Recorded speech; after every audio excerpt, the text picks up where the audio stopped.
लगातार latest educational videos देखने के लिए सब्सक्राइब करें इनसाइट स्टडी फोरम चैनल को और प्रेस करें बेल आइकन में ऑल को सभी नोटिफिकेशंस पाने के लिए। Welcome to inside study forum. आज हम बात करेंगे एनसीईआरटी क्लास 8 साइंस की जो बुक है उसके बारे में। और आज से हम स्टार्ट करेंगे चैप्टर 1। ये चैप्टर 1 का पार्ट 1 होगा। इसके बाद पार्ट 2 आएगा। और इससे पहले वाले वीडियो में हम लोगों ने ओवरव्यू लिया था क्लास 8 की जो साइंस की बुक है एनसीईआरटी की, उसके बारे में सभी चैप्टर्स के बारे में डिटेल में जाना था। और उसको मैंने कैटेगराइज किया था फिजिक्स, केमिस्ट्री और बायोलॉजी में। तो चलिए स्टार्ट करते हैं।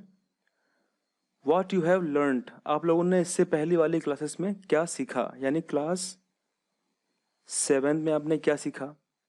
चलिए उसी के संबंध में आपसे एक प्रश्न पूछता हूं। All living organisms require food, why? सभी जीवित प्राणियों को भोजन की आवश्यकता पड़ती है, क्यों? मैं चाहता हूं इसका आंसर आप कमेंट में जरूर लिखेंगे कि आखिरकार सभी लिविंग ऑर्गेनिज्म फूड क्यों रिक्वायर होता है। आगे पढ़ते हैं। जैसा हम जानते हैं कि प्लांट्स ऑटोट्रॉफ्स होते हैं, इसका मतलब होता है स्वपोषी, और एनिमल्स हेटेरोट्रॉप्स होते हैं यानी परपोषी। ऑटोट्रॉप्स का मतलब होता है कि ये अपना भोजन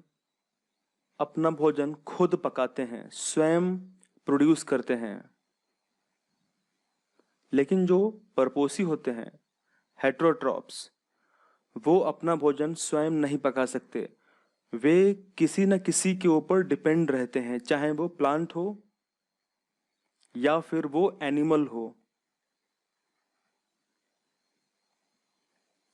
इसीलिए प्लांट अपना भोजन स्वयं पकाते हैं। अब क्वेश्चन आता है कि प्लांट्स के पास ऐसा क्या है जिससे वे अपना भोजन स्वयं पकाते हैं। तो उनके पास में एक पिगमेंट होता है जिसको हम बोलते हैं क्लोरोफिल। ड्यू टू क्लोरोफिल की वजह से वे सनलाइट में, सूर्य के प्रकाश में, वाटर प्लस कार्बन डाइऑक्साइड की सहायता से फूड, भोजन का निर्माण करते हैं। इसीलिए वो ऑटोट्रॉप्स कहे जाते हैं। तो अगर आपसे क्वेश्चन पूछे कि प्लांट्स ऑटोट्रॉप्स क्यों होते हैं, क्योंकि अपना भोजन स्वयं पकाते हैं, इसीलिए ऑटोट्रॉप्स कहा जाता है। और एनिमल्स हेटेरोट्रॉप्स होते हैं, यानी अपना भोजन स्वयं नहीं पका सकते। हेटेरोट्रॉप्स डिपेंड करते हैं ऑटोट्रॉप्स पर या फिर डिपेंड करते हैं किसी दूसरे हेटेरोट्रॉप पर। Animals can not make their own food but plant can make. अब इसका तो मैंने आंसर कर दिया है कि ऐसा क्यों होता है। Energy from food is utilised by organisms for carrying out their various body functions. जो फूड के द्वारा ऊर्जा प्राप्त होती है वो डिफरेंट फंक्शंस के थ्रू यूज होती है, यूटिलाइज होती है, जैसे डाइजेशन, रिस्पायरेशन और excretion. We get our food from plants और एनिमल्स और बोथ। हम अपना भोजन पौधों से, जंतुओं से या फिर दोनों से प्राप्त करते हैं। अच्छा, एक मोस्ट इंपॉर्टेंट चीज, ऐसे एनिमल्स जो अपना भोजन, अच्छा एक और चीज, ऐसे एनिमल्स जो केवल प्लांट्स खाते हैं, ऐसे एनिमल्स जो किसी एनिमल को ही सिर्फ खाते हैं, और ऐसे एनिमल्स जो प्लांट्स के साथ साथ एनिमल्स को भी खा सकते हैं, इन्हें क्या कहा जाता है? काफ़ी इंटरेस्टिंग है, काफ़ी इजी भी है। तो ऐसे एनिमल्स जो सिर्फ प्लांट्स को, जो सिर्फ ग्रास को, घास को खाते हैं, उसको हम हर्बीवोरस एनिमल कहते हैं, यानी हिंदी में शाकाहारी एनिमल कहते हैं। और ऐसे एनिमल्स जो किसी दूसरे एनिमल्स का शिकार करते हैं, खाते हैं, उसको हम कार्निवोरस एनिमल कहते हैं, मांसाहारी एनिमल कहते हैं। और ऐसे एनिमल्स जो प्लांट्स को और एनिमल्स को दोनों को खाते हैं, यानी जो सब्जी खाते हैं, पौधों को खाते हैं, फल फ्रूट खाते हैं और उसके साथ साथ मांस खाते हैं, मीट खाते हैं, उसे हम बोलते हैं ओमनिवोरस। इसको हम बोलते हैं सर्वाहारी। तो इंसान सर्वाहारी होता है, लॉयन एग्जाम्पल है कार्निवोरस का, और काऊ, डियर, बफेलो ये एग्जाम्पल्स हैं हर्बीवोरस के। तो आई होप आप समझ गए होंगे कि डिफरेंस क्या होता है हर्बीवोरस में, कार्निवोरस में और ओमनिवोरस में। ये कुछ एक्स्ट्रा नॉलेज थी। आगे देखते हैं।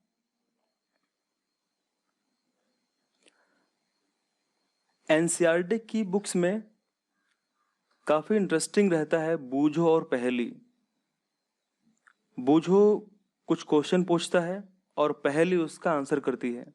बूझो ने क्वेश्चन पूछा है कि हम सभी को भोजन की आवश्यकता पड़ती है, तो फिर हम हमारे देश में रहने वाले इतने सारे लोगों के लिए भोजन कैसे उपलब्ध करा सकते हैं? इसका आंसर दिया है पहेली ने कि फूड को बड़े पैमाने पर उत्पादन करना होगा in order to provide food for large population, यानी बड़ी जनसंख्या के लिए भोजन को प्रोवाइड करने के लिए रेगुलर प्रोडक्शन, लगातार उत्पादन आवश्यक है। प्रॉपर मैनेजमेंट, पूर्ण रूप से व्यवस्था इम्पॉर्टेंट है। और साथों साथ डिस्ट्रीब्यूशन ऑफ फूड, यानी भोजन का जो वितरण है, काफ़ी इम्पॉर्टेंट होता है। एग्रीकल्चर प्रैक्टिसेस की बात करते हैं। कौन कौन सी एग्रीकल्चर प्रैक्टिसेस होती हैं? टिल 10,000 BC, 10,000 BC, BC का मतलब होता है बिफोर क्राइस्ट, और एक और टर्म होता है एडी। एडी का मतलब होता है एनो डोमिनी। बिफोर क्राइस्ट का मतलब ईसा पूर्व, और एडी का मतलब होता है ईसवी, यानी ईसा मसीह के जन्म के बाद का समय, उसको हम एडी बोलते हैं। तो 10,000 BC के आसपास पीपल, जो लोग थे, वो नोमैडिक थे, यानी बंजारे थे। उनका कोई निश्चित स्थान नहीं था, वे एक स्थान से दूसरे स्थान की ओर जाया करते थे। किस चीज़ के लिए? वो घूमते थे एक स्थान से दूसरे स्थान की ओर, ग्रुप्स में, सर्च ऑफ फूड, भोजन की तलाश के लिए, और रहने के स्थान के लिए, शेल्टर के लिए। वे खाते क्या थे? दे एट रॉ फ्रूट्स, वे कच्चे फल खाते थे, सब्जियों को खाते थे, और उन्होंने हंटिंग, यानी जो शिकार करना है, उसकी शुरुआत करी एनिमल्स की भोजन के लिए। बाद में उन्होंने खेती करना स्टार्ट किया और राइस, व्हीट और अन्य क्रॉप्स को प्रोड्यूस किया, और इस प्रकार जन्म हुआ एग्रीकल्चर का, कृषि का, खेती का। सो अगर मैं आपसे पूछूं व्हाट इज क्रॉप, क्रॉप क्या होती है? तो simply when plants of same kind, यानी एक ही प्रकार के पौधों को जब उगाया जाता है, खेती की जाती है बहुत ही बड़े स्केल पे, लार्ज पैमाने पे, उसको हम क्रॉप कहते हैं। जैसे फॉर एग्जाम्पल, अगर हम, ये एक बहुत बड़ा खेत है, इस खेत में अगर हम व्हीट यानी गेहूं की खेती कर रहे हैं, तो इसको हम क्या बोलेंगे? ये क्रॉप है। यानी हम किस क्रॉप की खेती कर रहे हैं? गेहूं की, क्योंकि एक बहुत बड़े जमीन पर केवल एक ही प्रकार के पौधों की खेती की जा रही है, जो पौधे हैं गेहूं के, वीट। अगर मैं आपसे पूछूं वीट का साइंटिफिक नेम क्या होता है, तो आप क्या बोलेंगे? Triticum aestivum. गेहूं का साइंटिफिक नेम ट्राइटिकम एस्टिवम होता है। और पैडी यानी धान का, जिसको हम चावल बोलते हैं, उसका साइंटिफिक नेम ओराइजा सेटाइवा होता है। These can be classified on the basis of season in which they grow। यानी क्रॉप्स को हम सीजन्स के हिसाब से क्लासिफाई करेंगे कि कौन कौन से सीजन्स में कौन कौन सी फसलें ग्रोथ करती हैं, कौन कौन सी फसलों को उगाया जाता है। इंडिया बहुत ही वास्ट कंट्री है, बहुत ही विशाल कंट्री है। यहाँ की जो क्लाइमेटिक कंडीशंस हैं, जैसे टेम्परेचर, ह्यूमिडिटी, रेनफॉल, ये वेरी करती है एक क्षेत्र से दूसरे क्षेत्र पर। चलिए आपसे मैं क्वेश्चन पूछता हूँ कि किस टाइम पीरियड में एग्रीकल्चर स्टार्ट हुआ, शुरू हुआ? ऑप्शंस आपको देता हूं मैं। Palaeolithic time, option 2। Mesolithic period, option 3। Neolithic period. चलिए आपको मैं विस्तार से समझाता हूं। हमारी हिस्ट्री में स्टार्टिंग में 3 पीरियड थे। पहला पीरियड था हमारा पैलियोलिथिक, उसके बाद था मीजोलिथिक, फिर था नियोलिथिक। पैलियो का मतलब होता है ओल्ड, मीजो का मतलब होता है मिडल, और नियो का मतलब होता है न्यू। लिथिक तीनों में कॉमन है। लिथिक का मतलब होता है स्टोन, तो इसको हम बोलते थे ओल्ड स्टोन एज। मिडिल को हम बोलते थे, यानी मीजोलिथिक को हम बोलते थे मिडिल स्टोन एज, और नियोलिथिक को हम बोलते थे न्यू स्टोन एज। तो इसका आंसर क्या होगा? इस क्वेश्चन का आंसर होगा एग्रीकल्चर सबसे पहले स्टार्ट हुआ था नियोलिथिक पीरियड में। चलिए आपसे मैं एक और क्वेश्चन पूछता हूं कि इंडियन सबकॉन्टिनेंट में